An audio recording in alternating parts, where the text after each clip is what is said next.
Minnesotans today stopped to remember the tragedy that befell the 35W bridge. 10 years ago tonight, the interstate collapsed in Minneapolis, raining cars and concrete into the Mississippi River below. 13 people died. 145 others were hurt. Investigators would later say a design flaw doomed the bridge from the start. Victims received more than $100 million in various legal settlements for medical bills. This is a live look at the 35W bridge right now. The normally colorful span has gone dark in remembrance of the lives lost that night. One of the many lessons learned from the disaster is the emotional impact it left. For survivors, it's taken much more than physical healing. Many of the victims were scarred emotionally, suffering from PTSD or post-traumatic stress disorder.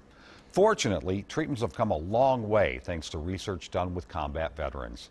As WCCO's Bill Hudson explains, the trauma of near death brought one woman a whole different kind of battle. The Vietnam War made post-traumatic stress disorder common knowledge. The 35W bridge collapse brought it to common folks. That's when Lindsay Walls came as close to death as one could get. If anyone's seen the movie Final Destination, there's like death comes after people who are supposed to die. And I felt like I was supposed to die. Walls fell 120 feet from the bridge's center span. Trapped in her submerged car, miraculously, she lived. Yet in her mind, death was a constant companion. Like going to the hospital, I'm gonna die. Leaving the hospital, being really in a car for the first time and being just like hypersensitive to everything. She was experiencing PTSD and felt emotionally numb, withdrawn.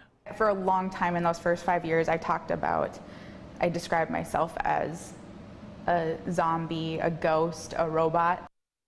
Most people will have a trauma in their lifetime. Most people will have a natural recovery. Dr. John Sutherland has trained extensively in PTSD. He says short-term cognitive behavioral therapies are most effective treatments, getting patients to talk about and confront their fears. It's the people we believe that don't confront or don't get back into life that end up really having PTSD. Patients often blame themselves, feel shame or guilt over what happened, irrational as that seems. A person who maybe says, you know, I should have taken a different route, or I could have done more when the bridge collapsed. Lindsay had similar thoughts. It was like my body couldn't handle the gravity of what had happened.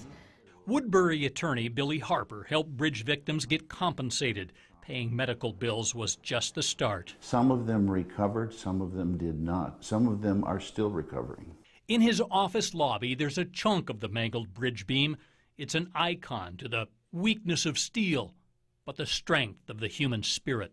Some of the victims on the bridge have been able to restore some normality to their life, but it is always a lingering symptom that is harbored in the background. Often triggered by simple things, crossing a bridge, hearing a noise, even stepping onto a deck.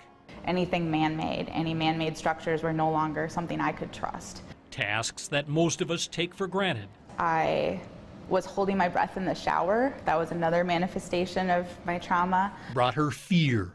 They would dig their hands and fingernails into my arm as we went up in the elevator because they were having flashbacks to that whole emotional experience. Fortunately, Lindsay confronted those fears and restored her life. She started painting and used part of her damage award to start a nonprofit.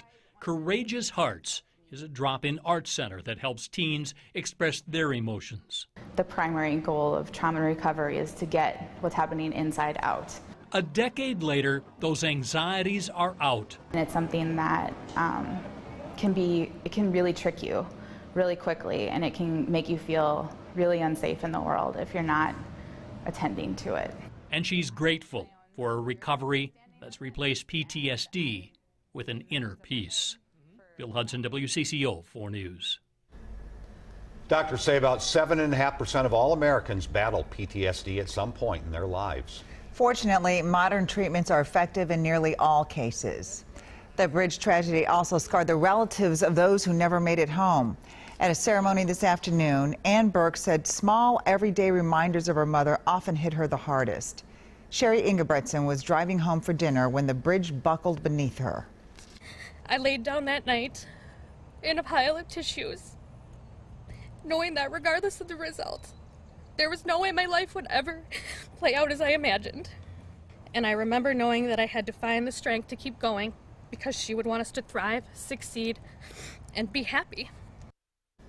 You can watch more remembrances on WCCO.com, and there you'll also find a slideshow including dramatic pictures from that unforgettable night.